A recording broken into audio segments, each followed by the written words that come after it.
Opa, tudo bem? Meu nome é Rafael e você está na Junca Games. Não se esquece de se inscrever no canal, ativa as notificações e compartilha com os amigos. Ok, pessoal? Aqui, para não se esquecer. Tá? Junca Games. @ no Facebook, Twitter e Instagram, Junca Games. Segue a gente também lá nas redes sociais. Esse vídeo é um exemplo que eu estou fazendo como um protótipo ainda. Mas esse protótipo, ele na verdade é uma mescla de vários outros vídeos que eu já fiz. Mas é um protótipo que eu penso colocar isso num quadro específico só para ele. Minhas indagações sobre o que eu acho sobre mercado de games, card games, board games, filmes, livros, art, action figures, tudo que eu falo no canal. E muitas vezes, quando esse quadro acontecer, eu pretendo aparecer no vídeo. Porque normalmente quem aparece é minhas mãos, né? Minhas mãos e os objetos que eu mostro, as figuras de ação, os livros que eu mostro também. Os livros estão aqui do lado, não dá nem para exemplificar eles. Deixa eu ver um maior, um menorzinho aqui. Né? Livros assim, então normalmente a pessoa vê, né, eu aqui folheando o livro, porque eu gosto de mostrar, ao invés de que eu apareça num vídeo, muitas vezes cria uma certa distração. E aí a pessoa pode ver, o livro, vai falar sobre o livro de Volta para o Futuro, Making Off. Então, se eu falo aqui, tem que e daqui a pouco fazer uma transposição, mostrar o livro, e aí desaparece e aí eu prefiro colocar direto. Mas quando for assim, questões em que eu vou falar sobre alguma crítica, eu prefiro eu aparecer, para que aí a gente fica com aquele contexto de debate, né? Como se fosse um vídeo de debate. Mas não impede, porque nesse vídeo também vai ter essas transposições para realmente ilustrar, né? Porque se eu fosse só mostrar, não, aqui tá o Fallout, aqui tá o Stalker, não, eu prefiro colocar e aí a pessoa também pode, visualizar e ilustrar. Então o vídeo de hoje, o título é exatamente esse assim. Por que a melhor safra de jogos é até 2012? Então depois da vinheta vamos começar?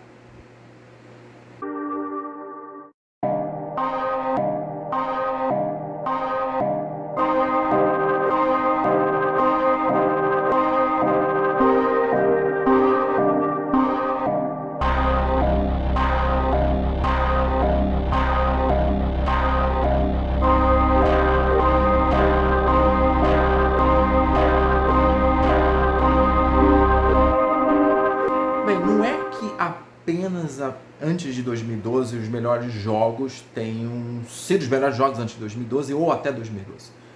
Mas eu tenho percebido, assim, claramente há muito mais tempo do que isso, a partir de 2000, mais ou menos assim, mais ou menos uns 21 anos atrás, eu já tenho percebido um certo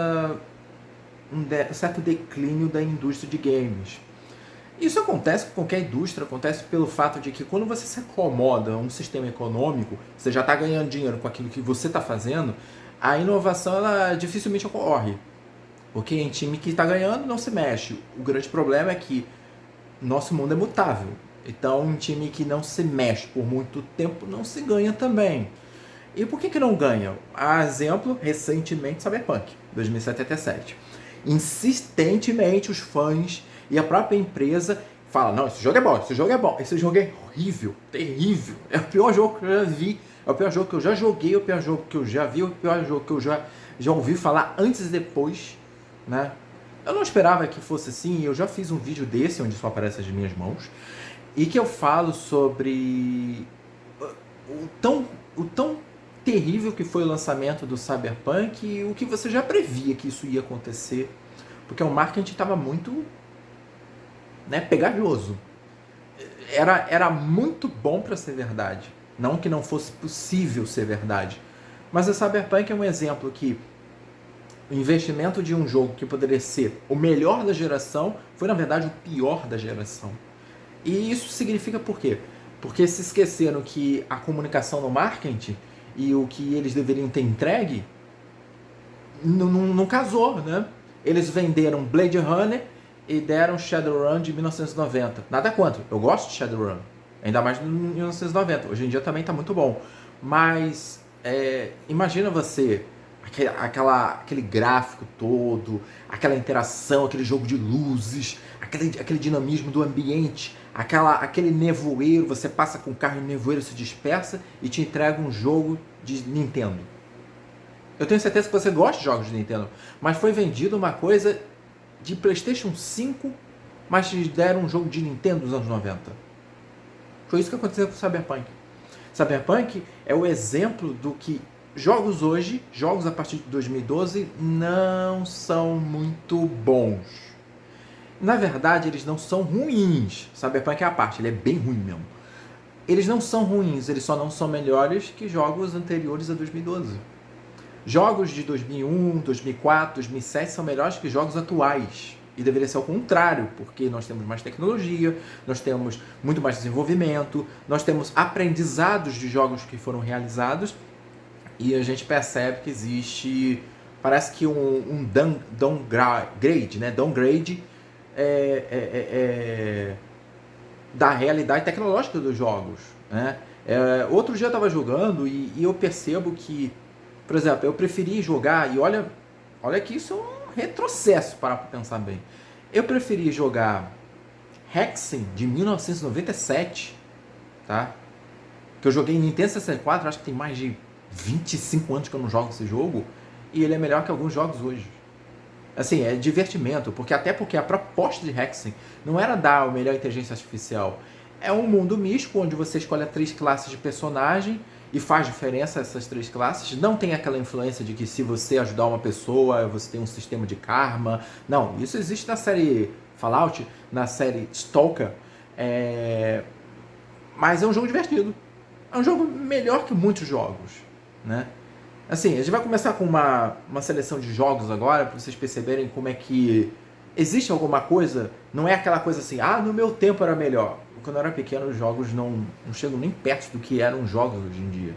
Assim, eu posso dizer que tem muito jogo lá nos anos 90 que, assim, eles não são melhores que os jogos de hoje em dia. Quando adentrou século XXI, eu comecei a jogar jogos de 2004, de 2010, ou seja, para pegar os primeiros 10 anos do século XXI, eu posso te dizer, não, os jogos eram muito melhores do que os anos 90. E aí, eu não estou falando que o jogo do meu tempo era melhor, estou falando que o jogo do tempo de quem tem 15 anos nesse período de tempo. Eu não tinha 15, tinha 20. Então eu fui vendo, pô, legal, né? Não vou ficar naquele negócio, no meu tempo era melhor. Infelizmente eu tenho que falar que no meu tempo era melhor. Porque agora parece que está uma cifra fraca. Porque a partir de 2012 começou a vir jogo que melhor inteligência artificial, melhor qualidade de gráfico. Qualidade gráfica até que vai. Mas jogo não é qualidade gráfica. Jogo é jogabilidade, é mecânica, é inteligência artificial, inclusive mesmo a qualidade e performance do tiroteio de jogos de FPS ou jogos de RPG. Hoje os jogos de RPG são relegados a jogos em que tem tiroteio e uma arma de habilidade. Isso não é RPG. Isso é um jogo de ação que possui pontos de vantagem que garantem que o seu jogo fique melhor a cada vez. Então vamos lá. Skyrim é de 2011, foi lançado no dia 11 de 2011. E nesse ano fazem 10 anos. Skyrim, como vocês podem perceber, é um jogo extremamente datado, o gráfico, né? Ele teve uma remasterização para 2000 não. Ele teve uma remasterização para PlayStation 4, para Xbox One, mas Skyrim, se vocês jogarem nele na versão PS3, você mal vai perceber essa questão de gráfico, porque a ideia de Skyrim era a questão da mecânica. Você tinha facções, você tinha influências, você ajudava um lado, você tinha uma mudança de comportamento do NPC, se você fosse bom ou fosse ruim. Isso existia na série Fallout, né? Porque a série Fallout, a partir de um certo momento, passou a ser da Bethesda, ou Bethesda, como você fala. Então, por exemplo, Fallout 3, ele tem uma mecânica de inteligência artificial e sistema de influências de karmas muito melhores que jogos atuais. E Fallout 3 foi lançado em 2008. A gente tem o quê? 13 anos de jogo e ele é melhor que jogos atuais. Você tem o Fallout New Vegas, que é o Fallout que muitos fãs de Fallout adoram, gostam do New Vegas 1000 vezes melhor do que Fallout 1, 2, Tactics e 3 e Fallout 4, e nem se fala de Fallout 76. Eu nunca joguei Fallout 76, mas eu acho que eu já estou um pé atrás, porque ele está dentro de um sistema que eu não gosto, que é MMO online. Eu não gosto exatamente de online. Eu acho que essa ideia de você jogar com várias pessoas um jogo que obviamente é focado na história pessoal do personagem, Fallout morreu. Fallout ele morreu a partir do 4, na verdade. Porque o 4 ele não é mais RPG. É um jogo de FPS, na verdade. É um jogo de primeira pessoa de tiro. E Fallout 3 nem é assim. Fallout 3, se você optar por não sair na guerra com ninguém, você consegue fazer isso. Você consegue passar o jogo todo, exceto quando você é obrigado, em alguns momentos, por causa de fase, você não precisa matar ninguém. Skyrim tem uma coisa que foi uma coisa interessante. Há um tempo atrás, eu fiz a simulação do mago Jace Beleren de Magic the Gathering. Ou seja, eu criei o personagem lá. O Jace Beleren é um mago mental. Ele usa ilusão, duplicata, ele ilude os seus inimigos e passa desapercebido. Para quem leu a história dele, Jace Beleren ele é originário do plano de Vryn, e antes dele começar a ser o mago que ostenta o seu próprio nome, Jace Beleren, ele era um adolescente que se juntou a vários grupos, né, assim, digamos, grupos locais, para sobreviver, aprendeu a arte de se esgueirar, né, de ser furtivo. Então, eu fiz todas essas características no Skyrim, então aumentei a furtividade dele, aumentei os poderes de ilusão, então eu passei a maior parte do jogo sem matar ninguém. É claro que para você progredir você tem que matar, mas no jogo, se você não quiser progredir normalmente, e o jogo te dá uma liberdade alta para isso, você consegue passar o jogo sem matar nada. E eu fiz isso com o jogo. Eu consegui ter essa liberdade. Você não tem essa liberdade nos jogos atuais. Os jogos atuais eles são limitados.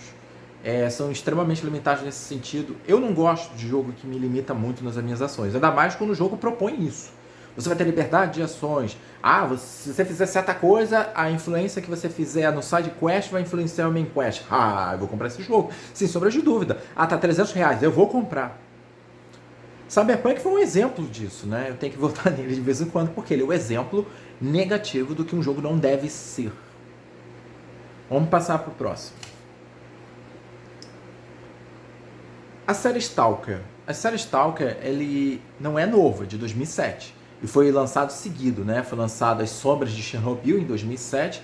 Foi lançado Clear of Sky em 2008. Só que Clear of Sky acontece antes da história das Sombras de Chernobyl.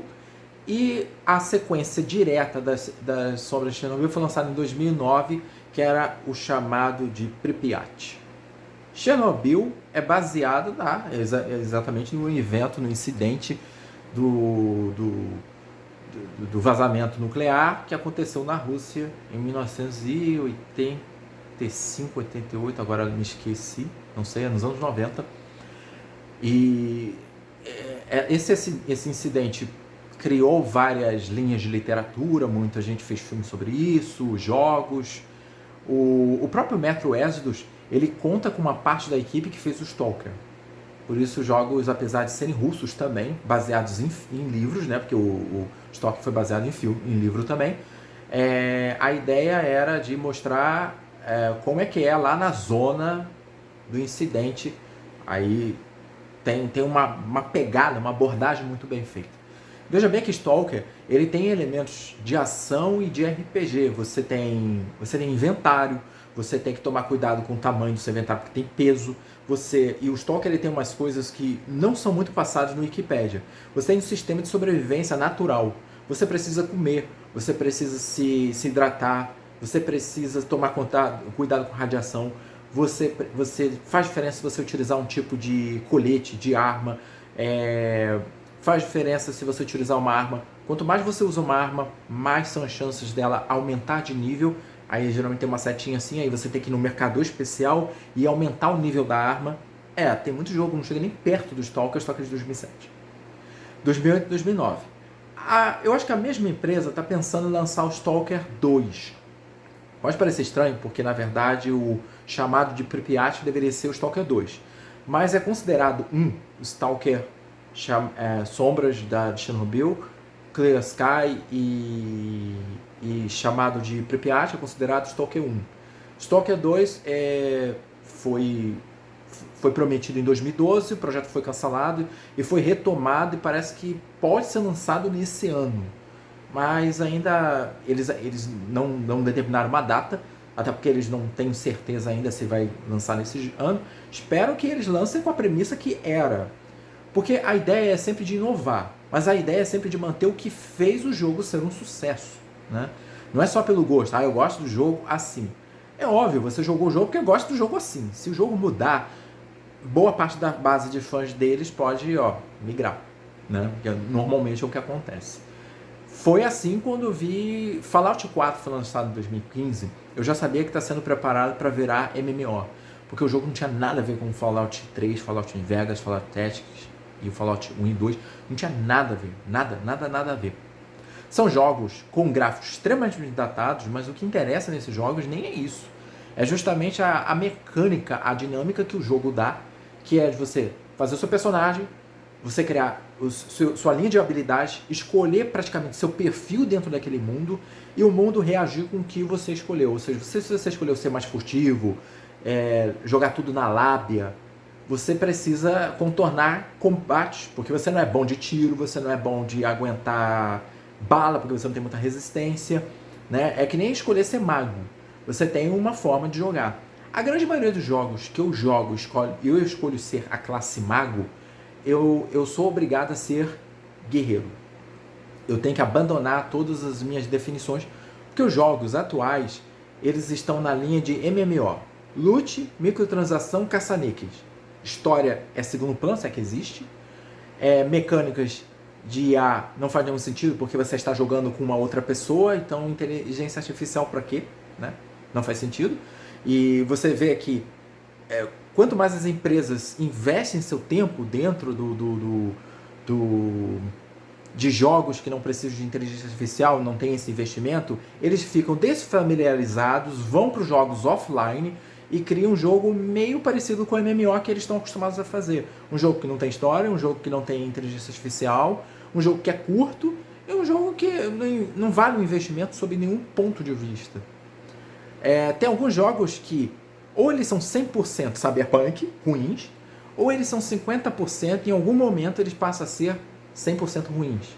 Um desses casos é o Prey.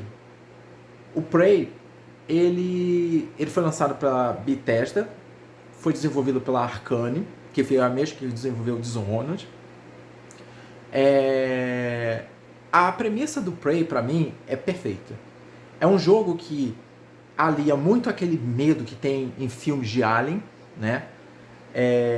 Que alia também o processo que você está numa nave espacial, espaço, tem o tema de steampunk, que no caso ali é dieselpunk, aí tem uma virada de decopunk também. Esses assuntos todos eu vou falar num outro vídeo sobre os variados tipos de punks que existem. Vai ser um vídeo até muito interessante, que eu vou citar muita obra, né? Jules Verne, H.G. Wells, falando sobre as influências do steampunk, mas isso aí é outro assunto.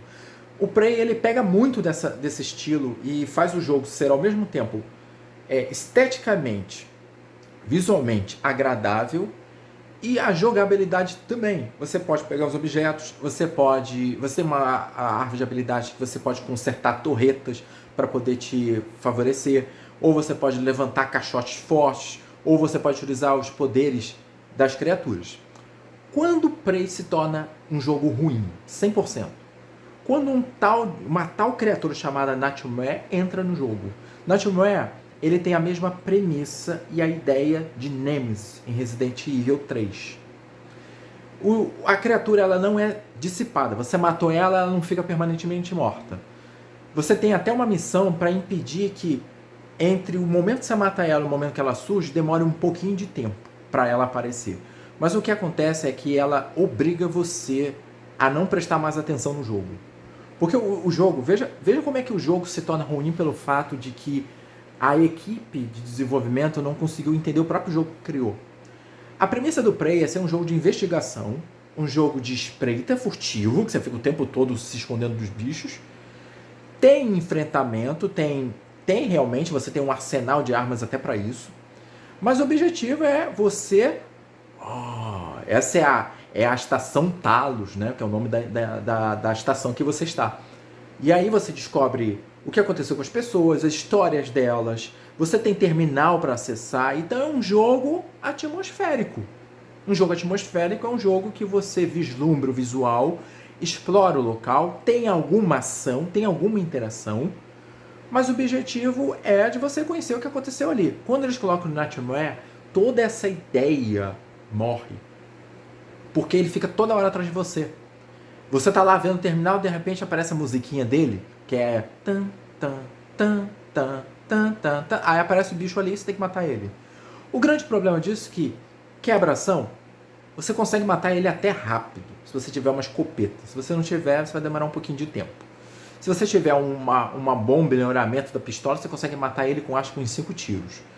Ah, mas isso não quebra o padrão do que era o jogo. É claro que quebra. Porque a ideia do jogo não é ser investigativo, não ser atmosférico, aí de repente ele vira um Resident Evil. Esse é um exemplo de transição de jogo em que ele era bom, mas fica 100% ruim. E em determinado momento do jogo, eu meio que desisto de jogar ele.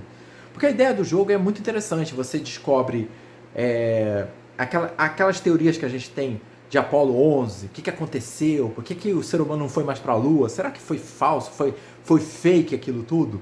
Então tem muito dessas teorias, conspirações que o jogo traz, possui, mas se perde, depois se perde. A segunda parte de Prey é praticamente todas as partes integrais de qualquer jogo lançados atualmente. The Last of Us é uma exceção depois de 2012. Até mesmo a parte 2. The Last of Us, parte 1, foi lançada em 2013. Eu tenho certeza que quem gostou do jogo, gostou do jogo. The Last of Us Parte 2, eu vi pessoas criticando o jogo, porque ele é um jogo muito parado.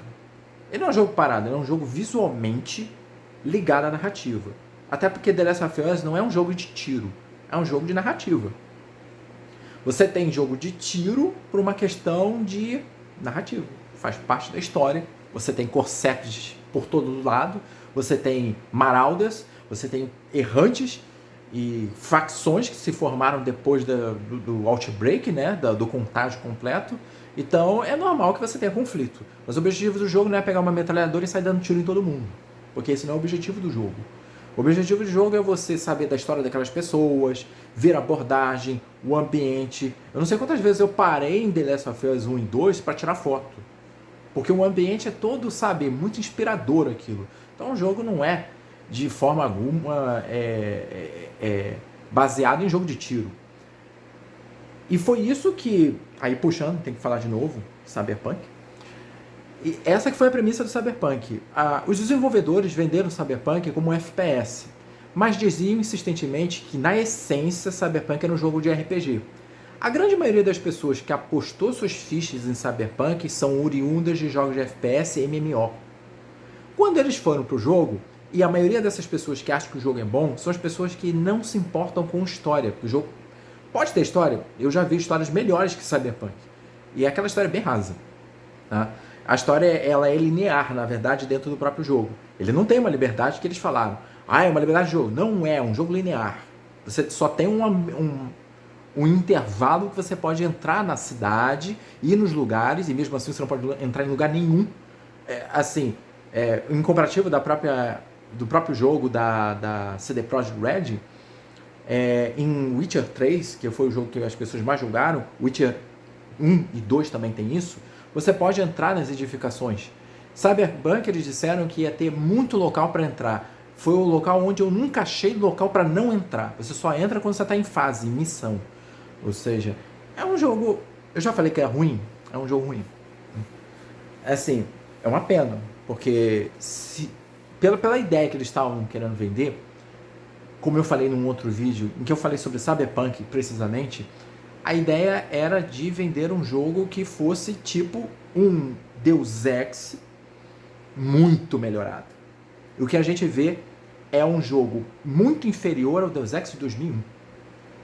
É uma comparação desleal, mas é verdade. É pior que... Né, o Deus Ex 1 não é pior, ele é melhor, o outro é inferior a ele. E digamos em passagem que se é de 2001, 20 anos atrás, deveria ser melhor hoje em dia. Eu cheguei a ver um vídeo na internet que até explica um pouco por que as empresas estão investindo em jogos ruins, né? Chatos. Tem jogo que é chato, mas é bom. Chatinho porque tem aquela criatura que te mata sempre. Mas por que tá investindo em jogo que parece que, sabe, tipo, não tá inovando em nada, né? Há uns dias eu assisti um vídeo de um canal em que falava que em Oblivion, que é um dos capítulos do Elder Scrolls, além de Skyrim, que eu gosto. E Oblivion tem um gráfico extremamente datado. Assim, você não compara. Se você pegar qualquer jogo hoje em dia, vai falar, nossa, que terrível esse gráfico aqui, eu não vou jogar esse jogo. Mas você muda de opinião quando você joga o jogo.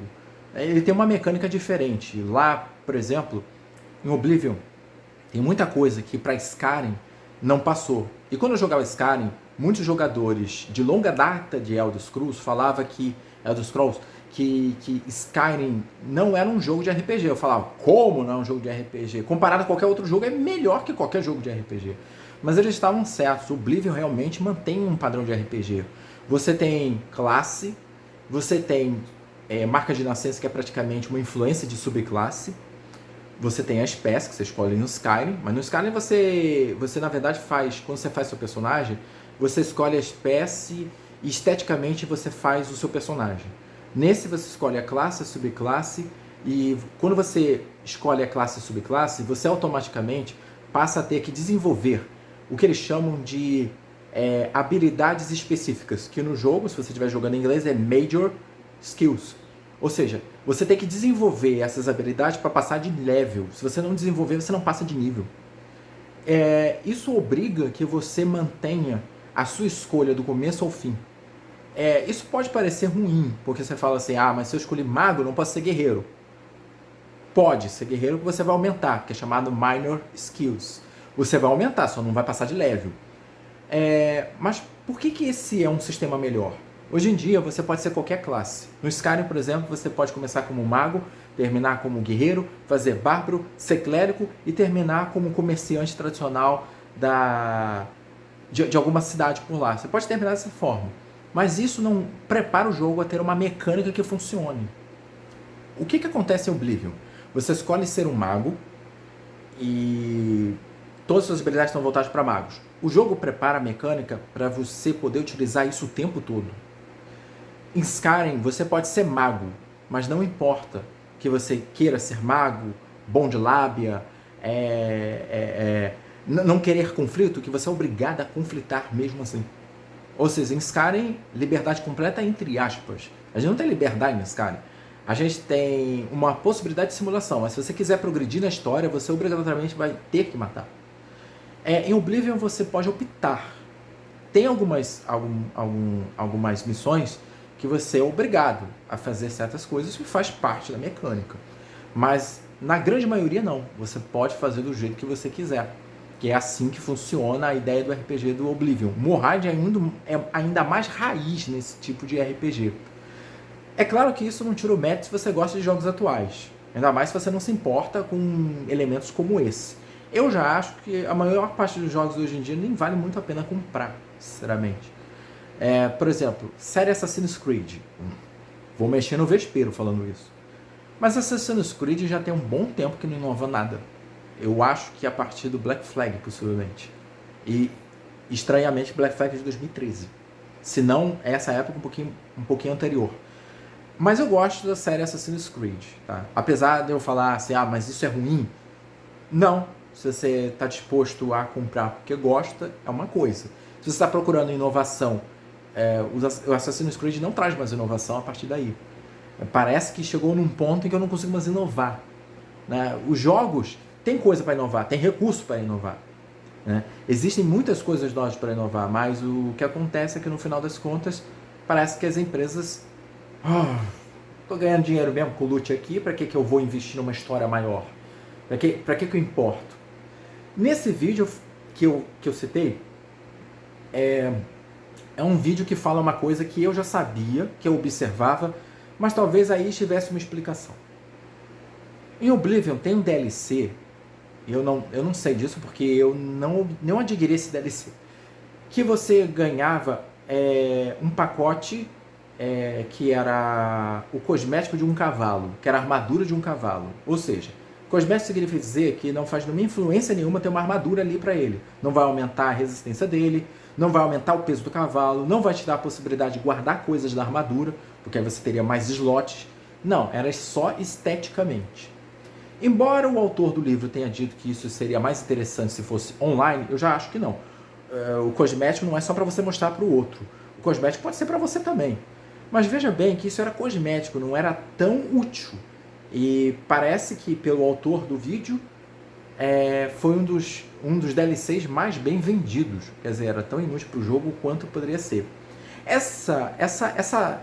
Esse gapping deu para as empresas aquela ideia assim: pô, aquele negócio não serve para nada, é só estético, e as pessoas investiram, então eu não vou gastar dinheiro em fazer coisas sofisticadas e vou lançar, a próxima vai ser agora uma skin do sapato do personagem, ou pior, da meia dele, que nem vai aparecer.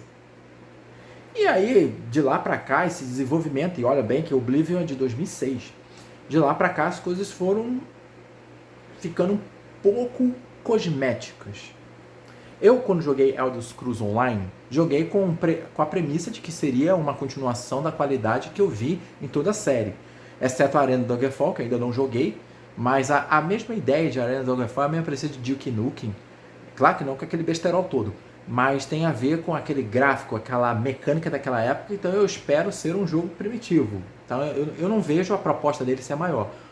O grande problema da história é essa questão da comunicação deles. Ah, o jogo vai ser isso, mas não vai. Você vai ter um jogo de Super Nintendo. Né? Cyberpunk, infelizmente, foi um mau jogo nesse sentido. Mas que tiro no pé, né? E esse tiro no pé não vai ensinar nada a eles. Muita gente está falando: ah, mas isso vai ensinar as próprias empresas. Não vai, porque todo ano acontece isso. Todo ano tem uma empresa lançando um jogo ruim e eles não aprendem. Por quê? Porque para aprender o consumidor tem que parar de comprar deles. Todo mundo compra tudo. O jogo não, o Cyberpunk é um exemplo do que... Por que eu trouxe essa discussão? Né? Eu comecei falando, por que a partir de 2012 deu problema? Porque você tem muito pouco jogo hoje em dia que tem qualidade de antes. Sega no Site de 2004 é mil vezes melhor. O que é Sega no Site? Sega no Site foi um jogo lançado pela Codemaster, e se tratava da vida de um cientista chamado John Vedic, se junta a um grupo chamado White and Ice, que faz investigações, que faz insurgências, né? Insurgências não de forma terrorista, mas faz intervenções, e parece que eles descobriram que tinha um cientista fazendo testes com crianças, e esses testes eram de poderes telepáticos. Acaba que você, como John Vett, acaba tendo esses poderes telepáticos bem muito comparativo ao Tetsu do Akira. Ou seja, o Tetsu desenvolvendo esse poder, tá? Acontece a mesma coisa com Silent Sight. Silent Sight é um jogo que você tem poderes, você pode atacar os personagens assim, você pode dar no tiro ou usar os poderes. Você vai passar o jogo todo usando poder contra os caras. E é muito mais divertido que muito jogo atual, né? Os jogos atuais farmar, ganhar experiência, comprar item cosmético, e microtransação, transação, loot, e as maiores discussões de hoje em dia é loot box. Não é a qualidade do jogo, a mecânica da IA, é loot box. Eu não jogo o jogo de MMO porque eu nunca tive uma boa experiência, até por parte de jogadores. Jogadores, quando eu jogava, não tinha esse sistema de fiscalização de cheater. Então tinha muita gente utilizando cheater e eu me dei muito mal com isso. Minha experiência é zero, é negativa sobre isso. Hoje em dia, mesmo que eu voltasse a querer jogar, e eu já vi jogos bons assim, eu sempre fico com os dois pés atrás, porque o jogo não vai ser o que eu quero. O jogo é voltado para você ter uma interação com outros seres humanos. É óbvio, e essa é a ideia do jogo, mas não é a ideia que eu tenho. Eu quero que a inteligência artificial me surpreenda, interaja com os meus assuntos. Um ser humano, você jogou as coisas no chão, Aí ele joga um emoji. Eu não quero isso, eu quero uma interação com o computador no final das contas. Então, acaba não sendo um impacto muito positivo para mim. E voltando para o Cyberpunk, infelizmente, ele vai ser a galinha dos ovos podres de ouro, de comparação do que não deve ser feito. O Cyberpunk, ele é tido como bom por muita gente por dois motivos. Um é o pessoal que não liga mesmo para mecânica de jogo, plataforma do jogo, que é muito singular a jogos de single player. MMO, você tem um jogo onde você luta para ganhar experiência, ganhar dinheiro para comprar skin. Esse é o objetivo do MMO. No single player, o objetivo é da narrativa. Por isso, a narrativa do single player ela é muito mais trabalhada do que se possa imaginar. E você tem a jogabilidade, que normalmente é estruturada para ser um puzzle. A mecânica é, você puxa esse negócio para cá, e aí você habilita um disco de áudio. No MMO não existe isso. Você precisa matar aquele para capturar a bandeira. E é assim que funciona. Então, muitas pessoas que defendem Cyberpunk hoje em dia são jogadores de MMO. Não são jogadores single player. Single player já observou nos 5 minutos que jogou o jogo que o jogo não é nada do que os caras venderam. E eu acho que é um jogo que vendeu bem. Porque 8 milhões de cópias, né, vendidas na pré-venda, claro que com falsete dizer que o jogo ia ser bom. Eu acho que se eles tivessem lançado o jogo daquele jogo ruim ali, ninguém ia comprar esse jogo. Então só teve esse vislumbre para dizer que era bom, positivo. Mas a CD Projekt não vai aprender com esse erro, e nenhuma empresa vai aprender com esse erro. Ao contrário, só aprenderiam se ninguém comprasse o jogo aos deles. Só que as pessoas continuam dizendo que o jogo vai ficar bom depois de 80 patches, né? Tá no 88º patch e ainda o jogo tem problema com o policial aparecendo. Vai ter gente ainda falando daqui a 4, 5 anos que o jogo vai ficar bom. E aí as empresas vão continuar cometendo o mesmo erro. Qual é o problema? Qualquer um vai comprar mesmo? Mesmo que o jogo seja inacabado, não tenha nem acabado, não é inacabado, mesmo que ele nem esteja pronto, porque ele nem foi começado, né? As pessoas vão comprar. Esse é um comportamento de consumidor. E tem que mudar isso. Aí a empresa aprende. Mas se não mudar, já era. O problema é um problema maior para a empresa também. Porque vai aparecer uma empresa que vai inovar. Aí as outras empresas estão desacostumadas à inovação. E essa empresa vai se tornar o novo unicórnio, vamos dizer assim. Então, pessoal, espero que vocês tenham gostado desse vídeo. De vez em quando eu vou dar as caras aqui, ou as minhas mãos normalmente vão dar, né? Seria Junca Hand Games, né? No meu caso aqui é Junca Face Games. Não se esqueça de se inscrever no canal, ative as notificações e compartilha com os amigos. Lembre-se, pessoal, que além de eu falar desses debates, que são críticas, mas são debates ao mesmo tempo e fazem parte, eu falo sobre card games, eu falo de board games, action figures, eu falo sobre filmes, séries, livros, HQs, revista em quadrinhos, em especial Doutor Estranho. Eu acho que em foco Doutor Estranho, tá? Porque é o personagem que eu mais gosto da Marvel. Então, normalmente eu vou falar mais dele, mais do que qualquer outra revista. E se aparecer outra revista, vai ser aquela mesa esporádica. Eu falo um arco inteiro do Doutor Estranho e venho com uma revista no meio como um bônus. É isso que pode acontecer. Tá ok, pessoal? Então, segue a gente nas redes sociais, em especial o Instagram, que é onde eu estou mais ativo. Até porque no Twitter eu já me perco completamente. Facebook não me parece que tem... tá infértil aquele solo lá. Mas no Instagram continua seguindo por lá e se inscreve no canal, que é importante. Quando você se inscreve no canal, o que acontece? O canal fica mais visível, ele aparece mais nas páginas principais do YouTube, tá? Então continua se inscrevendo. Aqueles que quiserem se inscrever, eu agradeço, porque por essas inscrições passadas, o canal está tendo mais visibilidade também. Então aos novos e aos antigos, ok, pessoal? Então a gente se vê na próxima e até logo.